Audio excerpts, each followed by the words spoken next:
नमस्कार दोस्तों, आज हम संविधान के भाग 2 नागरिकता में प्रवेश करेंगे। ठीक है, ये जो है इसमें अनुच्छेद 5 से लेके 11 तक शामिल हैं, जो नागरिकता संबंधित उपबंध इसमें दिए गए हैं।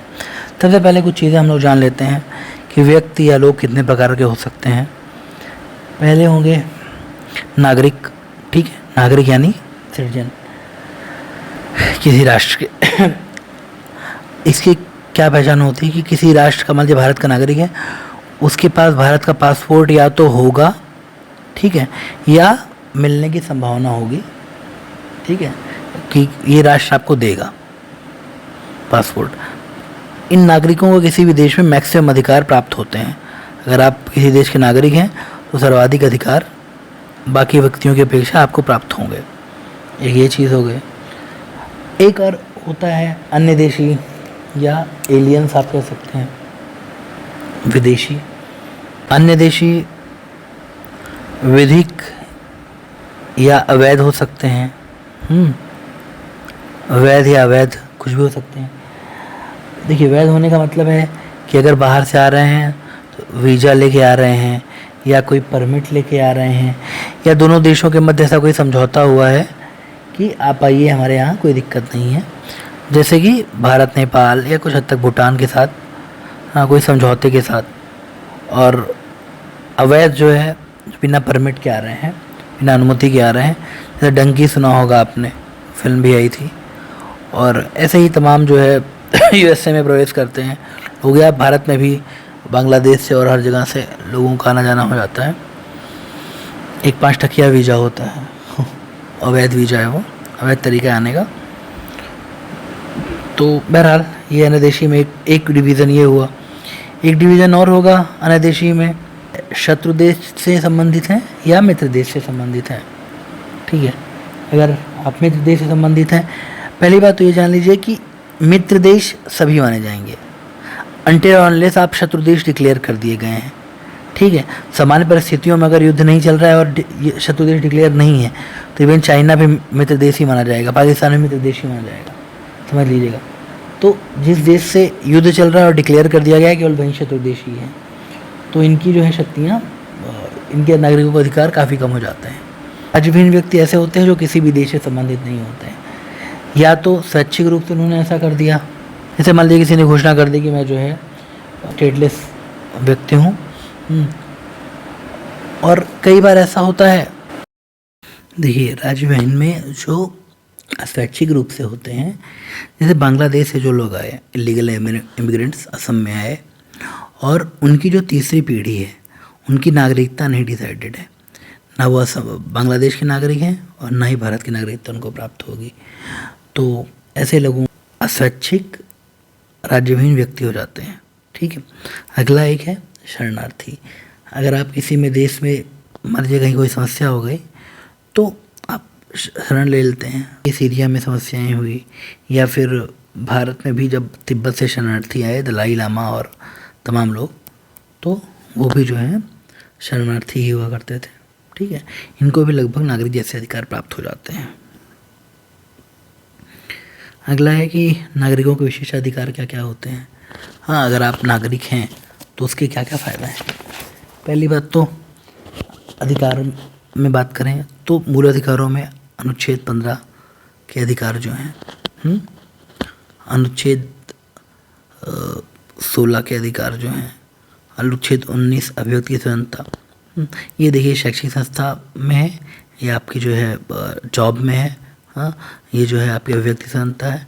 और ये 29 और 30 ये अल्पसंख्यकों के अधिकार हैं, संस्कृति वगैरह से संबंधित। ठीक है, ये जो है केवल नागरिकों को ही प्राप्त है। अगला है नियुक्ति की पात्रता। अगर आप कुछ ऐसे पद होंगे, संवैधानिक पद होंगे ऐसे, जिनमें केवल भारतीय नागरिक ही उन पदों को धारण कर सकेंगे, जैसे राष्ट्रपति है, सांसद है, विधायक है, गवर्नर है।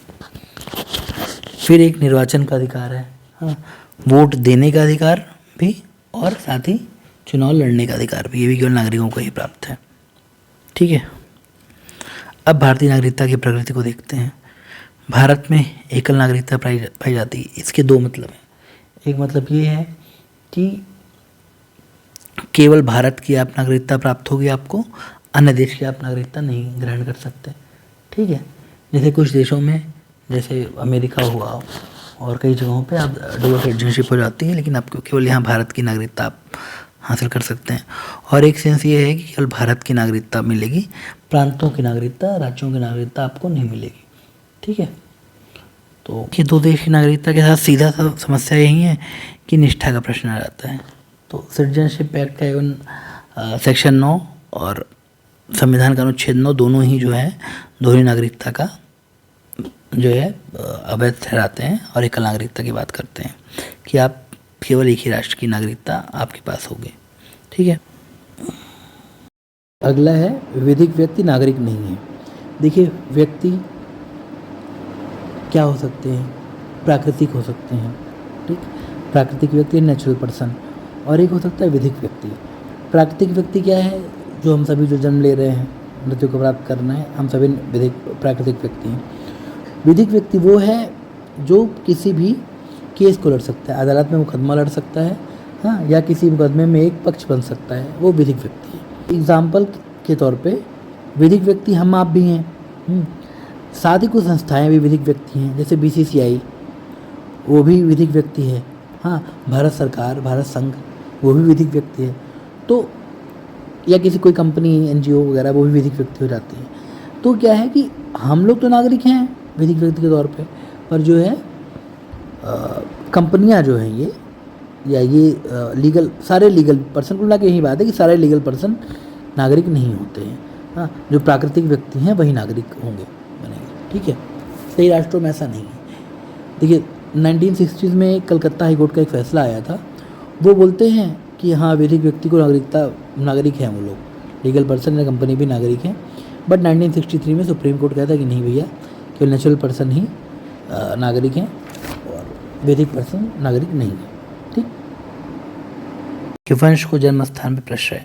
देखिए, दो कॉन्सेप्ट होता है, एक होता है जूस सोलाई, मतलब कि जन्म आपका कहाँ होता है, सॉइल, सोलाई जो है सॉइल से निकला है, ये जन्म स्थान से संबंधित है। अगर ये कोई व्यक्ति किस देश में पैदा हो रहा है, ठीक है, किसी भी वंश का है, वो वहीं पे जो है उसका जन्म माना जाएगा, उसी की नागरिकता मिल जाएगी। जैसे अमेरिका में ऐसा है, अगर आप अमेरिका में आप जो है जा रहे हो और आपका बच्चा वहाँ पैदा हो जाता है, तो वो अमेरिकी सिटीजनशिप प्राप्त करने के योग्य हो जाएगा। और एक होता है यूस सैंग्विनस। ठीक है, ये जो है वंश से संबंधित है। ठीक है, कि अगर हमारे देश का बच्चा नागरिक कहीं बाहर जा रहा है, हाँ, वहाँ उसका बेटा पैदा हो रहा है, बच्चा पैदा हो रहा है, तो उसे जो है हमारे यहाँ की नागरिकता मिल जाएगी, क्योंकि हमारे देश का वंश है। तो भारत में जो है 1950 से 1987 तक जूस सोलाई यानी कि जन्म स्थान को प्रश्रय दिया गया कि जो भी भारत में पैदा हो रहे हैं बच्चे, वो नागरिक हो जाएंगे। फिर 1987 से 2004 तक कहा गया कि रक्त या वंश के अधिकार को बढ़ाते हुए कहा गया कि माता पिता में एक भारतीय एटलीस्ट होना चाहिए। माता पिता में एक भारतीय हो। फिर 2004 से कहा गया कि माता पिता में एक नागरिक हो भारतीय, प्लस दूसरा जो है अवैध अप्रवासी ना हो। वंश के अधिकार को प्राथमिकता दी जाती है जन्म स्थान पे। अब हम लोग एक नागरिकता के कुछ अपवाद देखेंगे। कहने के लिए सभी समान रूप से नागरिक हैं, लेकिन कई जगह ऐसा है कि दो नागरिकों के बीच विभेद देखने को मिलता है। तो वो कहाँ कहाँ है, जैसे आर्टिकल 15(2), राज्य सरकारें जो है अपने स्टेट के शैक्षणिक संस्थानों पे अपने स्टेट के निवासियों को आरक्षण दे सकती है। ठीक, तो ये एक अपवाद है जहाँ पे दो नागरिकों में भेद जैसा देखने को मिलता है। ऐसे आर्टिकल 16(3) है। हाँ, संसद चाहे तो, ये चीज़ यहाँ देखिए, संसद की बात हो रही, राज्य सरकार की बात नहीं हो रही, राज्य विधायिका की बात नहीं हो रही, कि वो चाहे तो किसी राज्य विशेष की सरकारी नौकरी में स्थानीय लोगों को आरक्षण की व्यवस्था कर सकती है। जैसे पहले जो है, जब तेलंगाना नहीं हुआ था, 371D में आंध्र प्रदेश की सरकारी नौकरियों में जो है तेलंगाना के लोगों को, क्षेत्र के लोगों को विशेष आरक्षण प्राप्त था। आर्टिकल 19(1)D और E, इसमें 91D क्या कहता है, ये कहता है कि आपको जो है भारत के राज्य क्षेत्र में कहीं भी आवास संचरण का अधिकार है और कहीं भी बसने का अधिकार है, ये कहता है। आवास, ये इस पे कुछ रीजनेबल रिस्ट्रिक्शंस लगाई गई हैं, युक्त निर्बंधन। इसमें क्या दो शर्त बातें की गई कि साधारण जनता के हित और जनजातियों के हितों में ये जो है ये 1905 में ये रिस्ट्रिक्शंस हैं, इन दोनों पे आपका प्रतिबंध लग सकता है, ठीक है। तो आपके यहाँ भी एकल नागरिकता का अपवाद ये भी देखने को मिलता है। आर्टिकल 370 हुआ करता तो कश्मीर के लिए विशेष व्यवस्था थी। फिलहाल अभी भी आर्टिकल 371 में कुछ विशेषताएं की गई हैं, जो है क्या बोलते हैं, कुछ विशेष सुविधाएं दी गई हैं कुछ राज्यों को, ठीक है, तो उन्हें भी अपवाद के तौर पे देखा जाता है। ऐसे ही 5वीं और 6ठी अनुसूची में जो है ट्राइबल अधिकार दिए गए हैं, कुछ ऐसे कुछ विशेष ये से आप एकल नागरिकता के अपवाद के तौर पे मेंशन कर सकते हैं। अभी तक हमने कुछ बेसिक्स देखा, अब हम देखते हैं कि एक्चुअली संविधान में क्या लिखा हुआ है। पहली बात तो ये ध्यान रखिएगा, संविधान में जो लिखा है वो बताता है कि 26 नवंबर 1949 को कौन व्यक्ति नागरिक होंगे, बस इतना ही। आगे के लिए कुछ खास व्यवस्था संविधान में नहीं की गई है, बल्कि संविधान के अनुच्छेद 10 के अंतर्गत संसद को विधि बनाने की शक्ति दी गई है कि आप जो है आगे क्या नागरिकता के लिए क्या उपबंध होंगे, आप इस पर एक कानून बना सकते हैं। हाँ, और उस विधि को अनुच्छेद 5 से 11 के आधार पे जो संविधान में लिखा गया है चुनौती नहीं दी जाएगी, ये भी अनुच्छेद 11 में लिख दिया गया है, ठीक है। तो ये दोनों चीज़ें ध्यान दीजिएगा। इसके आधार पे जो है इन्होंने एक विधि बनाई भी है, नागरिकता अधिनियम 1955, और इसमें भी तमाम बीच बीच में सुधार हुए हैं, तो संशोधन देखने को मिले हैं। बहरहाल अभी हम लोग बात करते हैं संविधान में क्या लिखा है। देखिए अनुच्छेद 5 कहता है कि अधिवास द्वारा नागरिकता। अधिवास क्या होता है? अधिवास मतलब होता है डोमिसाइल इंग्लिश में। इसका मतलब ये है कि ये किसी स्टेट विशेष के लिए आपको मिल जाता है। ये नागरिकता नहीं होती, पर इसे 2 सीमित तत्व हैं कि निवास होना चाहिए प्लस आपकी वहाँ पे अस्थायी निवास की मंशा होनी चाहिए। हाँ, सामान्य तौर पर अगर आप किसी स्टेट में 5 से 10 साल रह रहे हैं तो आपको डोमिसाइल वहाँ का मिल जाता है।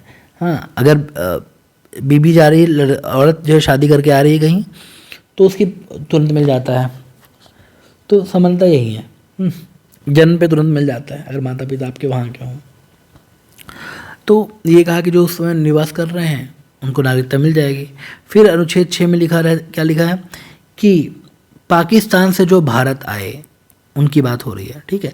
19 जुलाई 1948 के पहले जो 19 जुलाई 1948 से पाकिस्तान से जो भी हिंदू सिख भगाए गए, हाँ, वो या जो भी इवन मुस्लिम भी जो भारत आए, वो उनको जो है अगर वो आराम से आइए, कोई दिक्कत नहीं है, आपको भारत की नागरिकता मिल जाएगी।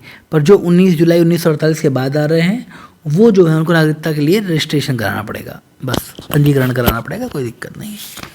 तो इस तरीके से आप 6 महीने रुकिए और आप रजिस्ट्रेशन कराइए 6 महीने रह के, ठीक है। बस सिंपल सा ये है प्रोसीजर।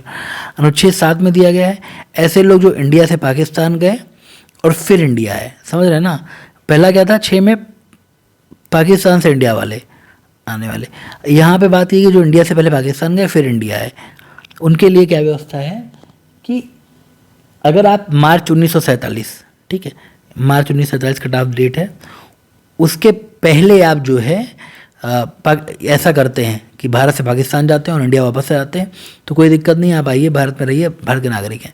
पर उसके बाद आ रहे हैं तो वहीं की 6 महीने रुक के आइए, पंजीकरण कराइए, रजिस्ट्रेशन कराइए, हाँ, और आप नागरिक बनेंगे। ये व्यवस्था है, ठीक है। अब अनुच्छेद 8 में क्या लिखा है कि भारतीय मूल के विदेशियों को, ऐसा है कि जो मतलब भारतीय मूल के हैं पर विदेशी हैं, हाँ, कहीं और की नागरिकता उन्हें मिल गई है, वो उस देश की भारतीय एम्बेसी में जाके, हाँ, हर देश में भारत की एम्बेसी है ही, हाँ, वहाँ पे जाके आप रजिस्ट्रेशन कराइए, आपको नागरिकता मिल जाएगी, ठीक। ऐसे ही अनुच्छेद 9 में वही बात की गई कि एकल नागरिकता की बात की गई है कि भारत का नागरिक अगर किसी और राष्ट्र की नागरिकता को ग्रहण करता है तो उसकी नागरिकता, भारत की नागरिकता उसकी समाप्त हो जाएगी। यही बात अनुच्छेद 9 में कही गई है, ठीक है। कल हम लोग नागरिकता अधिनियम, भारतीय नागरिकता अधिनियम 1955 को देखेंगे और भी जो कुछ बचा होगा उसे देखेंगे, ठीक है। धन्यवाद।